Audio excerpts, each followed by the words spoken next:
नमस्ते दोस्तों, आप सब कैसे हो? और स्वागत है आपका फिर से एक इंस्पिरेशनल और मोटिवेशनल कहानी में। आज की कहानी बहुत ही खतरनाक और मोटिवेट है। इस कहानी में बहुत मजा आने वाला है।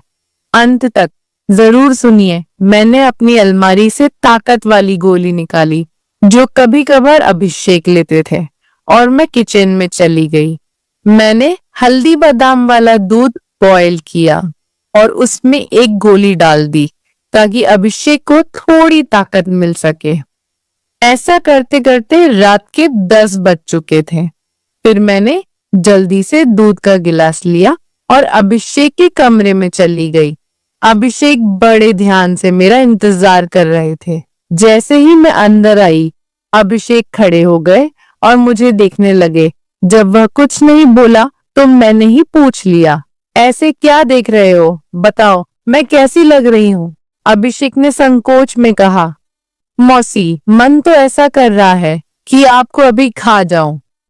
मैंने हंसते हुए उसे दूध का गिलास पकड़ा दिया और कहा, मुझे खाने की जरूरत नहीं है, बस तुम इसे पी लो। अभिषेक ने जल्दी से गिलास पकड़ा और एक सांस में दूध पी गया। दूध पीते ही मेरी हाय दोस्तों, तो चलिए आपको जल्दी से शुरू से कहानी सुनाती हूँ। मेरा नाम दीपिका है। मेरी उम्र 28 साल है, लेकिन मेरा दिल हमेशा युवा रहता है और मेरी हाइट लगभग 5 फीट 3 इंच की ऊंचाई के साथ जब मैं साड़ी पहनती हूँ तो जैसे सब कुछ ठहर जाता है। मेरी सुंदर रंगत पर जब सूरज की किरणें पड़ती हैं तो लगता है मानो मैं एक चांदनी रात में घूम रही हूँ। अब बात करते हैं मेरे 21 साल के भतीजे की, जो मेरा हो गया है। उसकी मासूमियत और उत्साह ने मेरे मन में एक हलचल सी मचा दी है।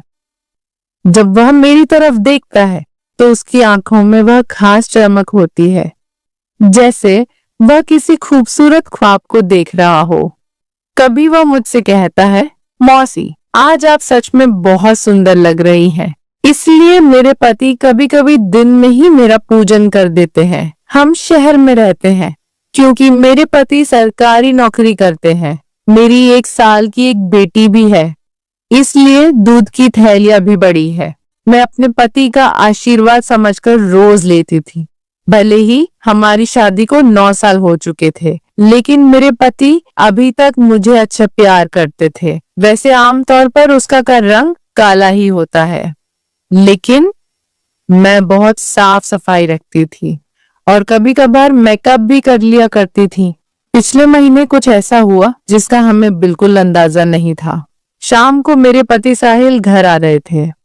उनके किसी दोस्त की बर्थडे पार्टी थी, इसीलिए दोस्तों ने उन्हें थोड़ी पिला दी थी और वह बाइक से घर लौट रहे थे। आते वक्त उनका एक्सीडेंट हो गया। इस हादसे में उनके एक पैर में फ्रैक्चर हो गया और डॉक्टर ने कहा कि सही होने में कम से कम 6 से 9 महीने लगेंगे। यह सुनकर मेरा मन टूट गया। साहिल का दर्द भले ही शारीरिक था, लेकिन मेरे मन में एक गहरी चिंता का सागर उमड़ आया। जब मैंने उन्हें अस्पताल में देखा, उनकी आंखों में दर्द का साया था। मैंने तुरंत उनके पास जाकर उनका हाथ थाम लिया। इसी वजह से मेरी दीदी और मेरा भतीजा अभिषेक उन्हें संभालने के लिए आए थे। मेरे जीजा जी और दीदी तो वापस चले गए, लेकिन अभिषेक ने साहिल को यहाँ रुकने के लिए कह दिया क्योंकि वह ठीक से खड़े भी नहीं हो पा रहे थे। मुझे ही बाजार से सामान लाने और बाहर के काम करने पड़ते थे, इसीलिए मैंने अपनी बहन को कहकर अभिषेक को कुछ दिन रुकने के लिए बोल दिया। अभिषेक मान गया और बहुत खुश हो गया। अभिषेक मेरे कान तक ही आता था, शरीर भी ठीक ठाक था और रंग भी सामान्य था। अभिषेक ज्यादा बिगड़े किस्म का लड़का नहीं लग रहा था और मैं भी खुश थी कि कोई तो आया जो मेरी मदद कर सके। आज अभिषेक मुझसे थोड़ा थोड़ा शर्मा रहा था क्योंकि वह शादी के बाद मुझसे पहली बार मिला था। रात को जब मैं साहिल को खाना खिला रही थी, तब अभिषेक भी हमारे पास बैठा था। फिर अभिषेक अपने कमरे में जाकर समय पर सो गया था। साहिल के चेहरे पर थोड़ी राहत थी, लेकिन वह अभी भी दर्द में था। तभी मेरी अंदर की भावनाएं बाहर निकल पड़ी। मैंने साहिल के पास बैठकर कहा, वह भी क्या दिन थे जब आप रोजाना भूत मारा करते थे। साहिल ये सुनकर मुस्कुराने लगे। क्या हो गया मेरी रानी, आज तो पूरी मजे में लग रही हो। मैंने कहा, नहीं जी, आपको तो मजाक लग रहा है और इधर मेरी बुरी हालत हो रखा है। सच बताओ तो, इस भूत ने मेरा बुरा हाल कर दिया है। मेरे पति बोले, मैं तुम्हारा दर्द समझता हूं दीपिका, मेरा भी बहुत मन करता है, लेकिन क्या करूं, मैं तो ठीक से खड़ा भी नहीं हो सकता। बस थोड़े दिन और निकाल दो, फिर देखना मैं इस भूत का क्या हाल करता हूं। तभी मैंने कहा, थोड़े दिन नहीं, पूरे 6 महीने बाकी है प्लास्टर उतरने में, और मेरा तो 1 महीने में ही यह हाल हो गया। पता नहीं आगे के दिन कैसे कटेंगे। मेरे पति मेरी उदासी दूर करने के लिए बोले, चलो वो नहीं तो कम से दूध ही पिला दो, डॉक्टर ने भी कहा है। तभी मैंने हंसते हुए कहा, आपके नसीब में तो वह भी नहीं है, क्योंकि आपकी बिटिया रानी ने पी लिया है। हम दोनों जोर जोर से हंसने लगे। मेरे पति मुझे खुश रखने की पूरी कोशिश करते थे, लेकिन मैं क्या करूं, सब बेकार था। थोड़ी देर बाद साहिल सो गए, क्योंकि उनकी दवाइयों में नींद की गोलियां भी थीं। लेकिन मुझे नींद कहाँ आ रही थी, इसीलिए मैं खड़ी होकर अभिषेक को देखने चली गई कि वह सोया है या नहीं। लेकिन अभिषेक अभी तक जाग रहा था और मोबाइल देख रहा था। मैंने उसके कमरे में जाकर कहा, क्या हुआ अभिषेक, 11 बज चुके हैं और तुम अभी तक नहीं सोए। लगता है तुम्हारे मन नहीं लग रहा है। अभिषेक उठकर बैठ गया और बोला, नहीं मौसी, ऐसी बात नहीं है, बस यूं ही फोन देखते देखते लेट हो गया। फिर अभिषेक ने पूछा, मौसी आप भी तो नहीं सोई। मैंने कहा, मुझे तो आजकल नींद ही नहीं आती। अभिषेक ने पूछा, क्यों, क्या बात हो गई। मैंने हंसते हुए कहा, नहीं नहीं, वह मैं तुम्हें नहीं बता सकती। जब तुम्हारी शादी होगी तो तुम्हें खुद ही पता चल जाएगा। मेरे मुंह से ऐसा सुनते ही अभिषेक ने अपनी नजरें नीचे झुका ली और अंदर ही अंदर मुस्कुराने लगा। तभी मैंने कहा, अरे तुम तो इतनी सी बात पर शर्मा गए। अच्छा बताओ, अभी तक कोई लड़की पटाई है या नहीं। अभिषेक कुछ नहीं बोला, उसे अभी भी शर्मा रही थी। तभी मैंने उसका हाथ पकड़ा और कहा, अरे पागल, अपनी मौसी से इतना मत शर्माओ। वह धीरे से बोला, मौसी सच बताओ तो ऐसी बातें मैंने अभी तक अपने दोस्तों से भी नहीं की हैं। मैंने कहा, अच्छा तो मुझे अपना दोस्त ही समझ लो ना, क्योंकि मुझे ऐसी बातें करने में बहुत मजा आता है। अभिषेक ने कहा, हाँ मौसी, एक थी, लेकिन उसने अभी मेरे से दोस्ती तोड़ दी है। मैंने पूछा, तुमने उसकी पिटाई तो कर दी होगी ना। अभिषेक बोला, नहीं मौसी, सच बताऊं तो मैंने उसे ढंग से टच भी नहीं था। मैंने मुंह बनाते हुए कहा, तुम तो बड़े भोले हो अभिषेक। चलो कोई बात नहीं, अब तुम मेरे पास आ गए हो तो मैं तुम्हें सब सिखा दूंगी। मैं बातें करते करते अभिषेक के कमरे में ही सो गई थी। सुबह जब मेरी आंखें खुली तो अभिषेक बेड पर बैठा हुआ मुझे ही निहार रहा था। मेरे उठते ही अभिषेक ने मुझे गुड मॉर्निंग बोला। जब मैंने पूछा, क्या देख रहे हो, तो वह बोला, मौसी आप सच में बहुत खूबसूरत हो। मैंने मुस्कुराते हुए बोली, अच्छा तो अब तुम सुबह सुबह खूबसूरती का नजारा ले रहे हो और रात को तो बड़े शर्मा रहे थे। अभिषेक मुस्कुराकर पूछने लगा, मौसी आप बुरा ना मानो तो एक बात पूछ सकता हूँ। मैंने कहा, अरे पागल, मैं क्यों बुरा मानूंगी, पूछो क्या पूछना है। अभिषेक मुझसे कहने लगा, मौसी सच सच बताना, आप जो 2.5 किलो के वजन अपने पास ली घूमती हो, आपको भारी नहीं लगता क्या। उसकी यह बात सुनकर मेरी हंसी छूट गई। इसके बाद अभिषेक मुझसे काफी खुल गया था और अब वह मुझसे ज्यादा शर्म नहीं करता था। इससे मैं भी बहुत खुश थी क्योंकि अब मेरा भी समय अच्छे से कटने लगा था। अभिषेक को आए हुए 11 से 13 दिन बीत चुके थे और वह मुझसे काफी घुल मिल गया था। वह बाहर के सारे काम कर देता, बाजार से सामान ले आता और अपने चाचा को भी घुमा देता। मेरी तो बहुत सेवा करने लगा था। शाम को मेरा सर भी दबा देता और कभी कभी मेरे शरीर को भी आराम देता। लेकिन मेरी फरमाइश दिनों दिन बढ़ रही थी और मेरे पति की हालत अब भी वैसी ही थी। अब सब कुछ मेरी बर्दाश्त के बाहर हो चुका था। मैंने सोचा कि अब तो अभिषेक ही है जो मेरी हेल्प कर सकता है। वैसे मेरे पड़ोस में भी 3 लड़के रहते थे जो स्टडी करते थे। वे भी मुझे देखते थे। जब भी मैं छत पर बाल सुखाने या कपड़े सुखाने जाती तो वे मुझे ही देखते और पहले तो मैंने सोचा कि उनमें से एक को पकड़ लूं ताकि कुछ समय के लिए काम चल जाए। लेकिन फिर मैंने सोचा कि मैं इस घर की इज्जत हूँ और कल को पता नहीं इनमें से कौन मुझे या मेरे पति को बदनाम कर दे। इसीलिए मैंने उन्हें भाव नहीं दिया। लेकिन अभिषेक तो घर का ही है, इसीलिए मैंने सोच लिया कि वही मेरी हेल्प कर सकता है। आज मैंने पक्का प्लान बना लिया कि आज अभिषेक हेल्प ले ही लूंगी। उसके बाद मैं रसोई में खाना बनाने चली गई। जैसे ही अभिषेक नहाकर फ्रेश होने के बाद रसोई में आया, मैंने दूध निकालने का बहाना बना दिया। मैं रसोई घर में ही लोटे से दूध निकाल रही थी। मेरी बेटी अभी नानी के घर गई हुई थी क्योंकि घर में उसे संभालने वाला कोई नहीं था।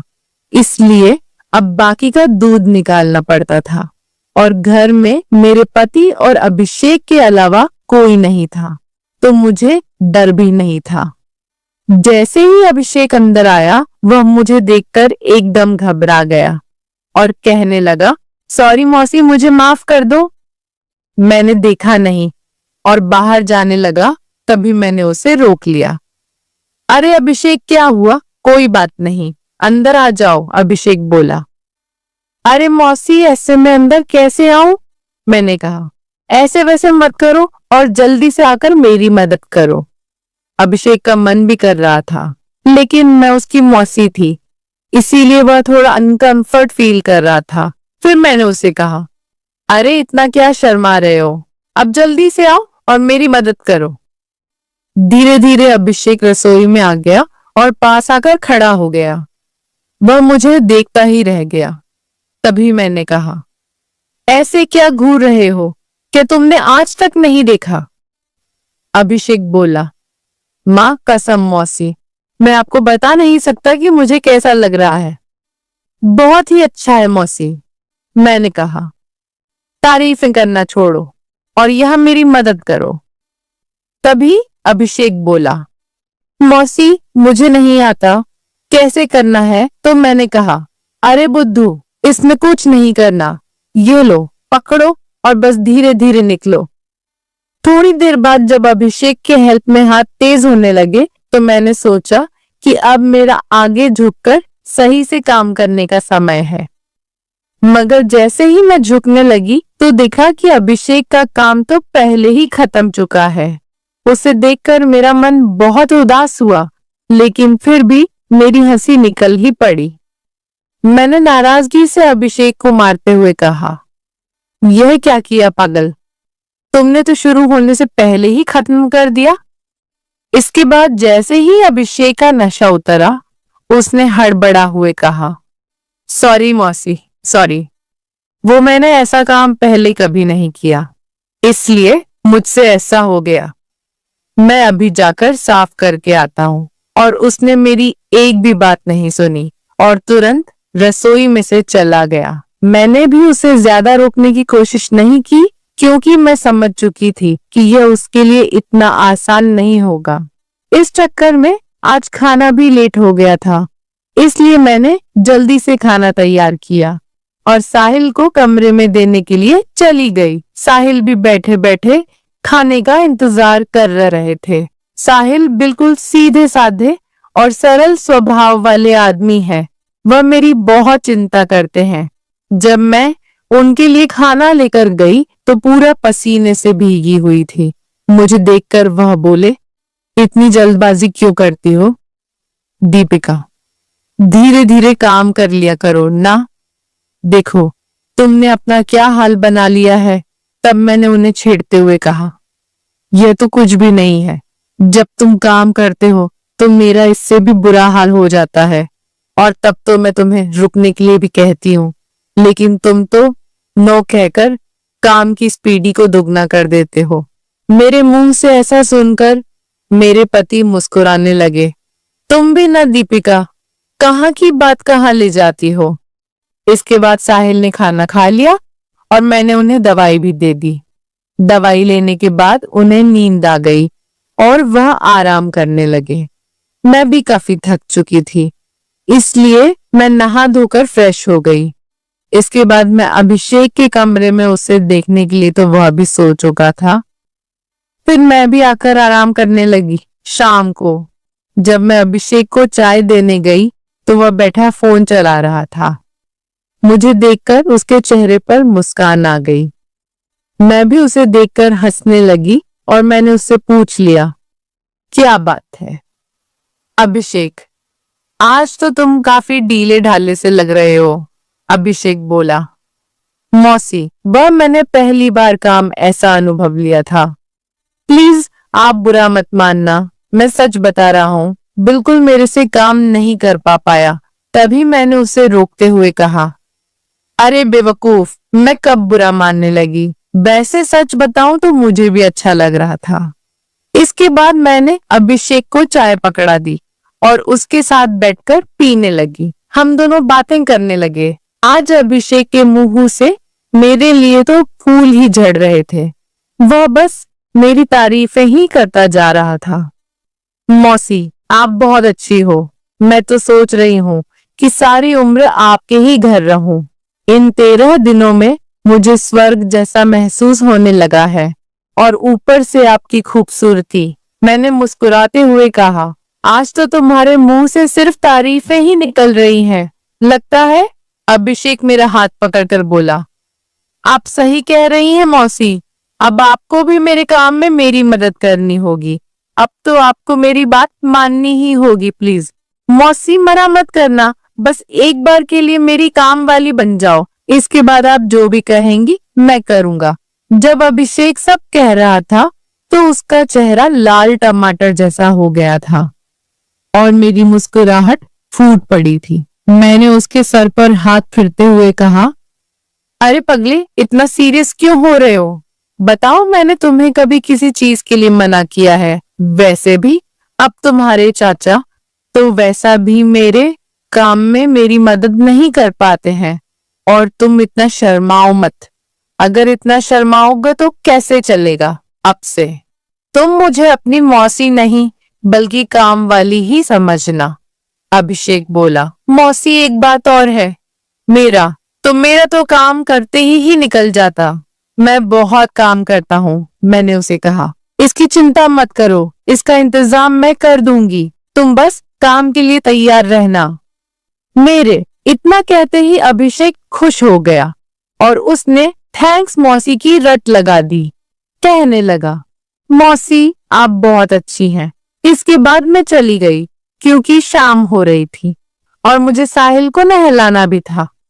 जब साहिल जी नहा लिए तो अभिषेक उन्हें बाहर टहलाने ले गया। इसके बाद मैंने जल्दी जल्दी सारा काम किया और उनके आने तक खाना भी तैयार कर दिया। आते ही अभिषेक ने हाथ पैर धोए और खाना खाने के लिए बैठ गए। इतने में 9 बज चुके थे और साहिल की दवाइयों का समय हो रहा था। इसीलिए मैं उन्हें कमरे में ले गई और दवाइयां दे दी। साहिल की मेडिसिन में नींद की गोलियां भी थी ताकि उन्हें ज्यादा दर्द ना हो और आसानी से नींद आ जाए। साहिल दवाइयां लेकर जल्दी ही सो गए। मैं उनका सर दबा रही थी। जैसे ही मुझे पता चला कि साहिल सो चुके हैं, मैं नहाने चली गई। नहाकर मैंने रेड कलर की साड़ी पहनी, बालों का जोड़ा बना लिया और महक के लिए परफ्यूम भी लगा लिया। वैसे तो मैं मेकअप कभी कभार ही करती हूँ, लेकिन आज थोड़ा थोड़ा कर ही लिया ताकि चेहरा ब्लश करे। पूरी तरह से तैयार होने के बाद मैंने अपनी अलमारी से ताकत वाली गोली निकाली जो कभी कभार साहिल लेते थे और रसोई में चली गई। मैंने हल्दी बादाम वाला दूध तैयार किया और उसमें एक गोली डाल दी ताकि अभिषेक को थोड़ी ताकत मिल सके। ऐसा करते करते रात के 11 बज चुके थे। फिर मैंने जल्दी से दूध का गिलास लिया और अभिषेक के कमरे में चली गई। अभिषेक बड़े ध्यान से मेरा इंतजार कर रहा था। जैसे ही मैं अंदर आई, वह खड़ा हो गया और मुझे देखने लगा। जब वह कुछ नहीं बोला तो मैंने ही पूछ लिया, ऐसे क्या देख रहे हो? बताओ, मैं कैसी लग रही हूं? अभिषेक ने संकोच में कहा, मौसी, मन तो ऐसा कर रहा है कि आपको अभी खा जाऊं। मैंने हंसते हुए उसे दूध का गिलास पकड़ा दिया और कहा, मुझे खाने की जरूरत नहीं है, बस तुम इसे पी लो। अभिषेक ने जल्दी से गिलास पकड़ा और एक सांस में दूध पी गया। दूध पीते ही मैंने कहा, चलो अब जल्दी से पूजा शुरू करते हैं। अभिषेक ने जवाब दिया, मौसी, पूजा तो शुरू कर दूंगा, लेकिन आप दिए में तेल डालोगी या फिर सीधे ही पूजा करवाओगी? मैंने मुस्कुराते हुए कहा, तुम मेरी चिंता मत करो, मैं पहले से ही तेल डालकर आई हूं। इसके बाद जो हुआ वह बताते हुए मुझे भी शर्मा रही है। मैं अभिषेक को अब तक बच्चा ही समझ रही थी, लेकिन उसने पूजा में मेरे पति को भी पीछे छोड़ दिया। अभिषेक ने सबसे पहले काजू कतली का स्वाद खाया। मेरे पति ने आज तक काजू कतली नहीं खाई। वह तो सीधे ही पूजा शुरू कर देते थे। जब मैंने अभिषेक से कहा, अब बस भी करो और कितने खाओगे, तो उसने जवाब दिया, नहीं मौसी, आपको नहीं पता यह कितनी मीठी है, इसी के लिए हम पागल रहते हैं। यह अभिषेक की पहली पूजा थी, इसीलिए वह आधे घंटे से ज्यादा नहीं कर पाया। मैं तो ज्यादा नहीं थकी, लेकिन अभिषेक पसीने पसीने हो चुका था। मुझे भी 2 महीने बाद पूजन का काम मिल रहा था, तो मैं भी बहुत खुश थी। इसके बाद अभिषेक थक चुका था और आराम करने लगा। मैं भी वहीं पर थी। जब मैंने उससे पूछा कैसा लगा फर्स्ट टाइम पूजा करके, तो अभिषेक ने जवाब दिया, मौसी, सच कहूं तो ऐसा लगा जैसे जिंदगी के सारे सुख एक साथ मिल गए, या कहूं तो दुनिया की सबसे अच्छी मौसी हो। फिर हम बातें करते करते सो गए। सुबह जब मैं उठी तो बिल्कुल फ्रेश महसूस कर रही थी। मैंने उठकर चाय नाश्ता बना लिया और साहिल को दे आई। इसके बाद मैं अभिषेक को भी चाय देने के लिए उसके कमरे में गई। वह भी उठ चुका था। चाय लेकर उसने मुझसे पूछा, मौसी, मुझे डर लग रहा है, कहीं हमने कुछ गलत पूजा तो नहीं कर ली? मुझे लगा कि शायद अभिषेक को पछतावा हो रहा है। मैंने उसे समझाते हुए कहा, अभिषेक, तुम ऐसा बिल्कुल मत सोचो। सच कहूं तो यह मेरी मजबूरी थी, क्योंकि तुम्हारे चाचा 7-8 महीने तक ठीक नहीं हो सकते और मुझसे इतना इंतजार शायद ही हो पाता, लेकिन तुमने मेरी बहुत मदद की है। पूजा करने में प्लीज तुम इतनी टेंशन मत लो, और हाँ, इसके बारे में किसी से भी मत कहना। अभिषेक ने सर हिला दिया और बोला, मौसी, अगर यह मेरी मजबूरी बन गई तो मैंने कहा, आ जाना फिर अपनी मौसी के पास, मैंने कब तुम्हें मना किया है। इतना कहकर मैं मुस्कुराने लगी और अभिषेक फिर से मेरी तारीफ करने लगा। मौसी, आपकी जितनी तारीफ की जाए उतनी कम है। पता नहीं मैंने पिछले जन्म में कौन से पुण्य किए थे जो मुझे आप जैसी मौसी मिली। इसके बाद मेरे और अभिषेक के बीच पक्की वाली दोस्ती हो गई थी।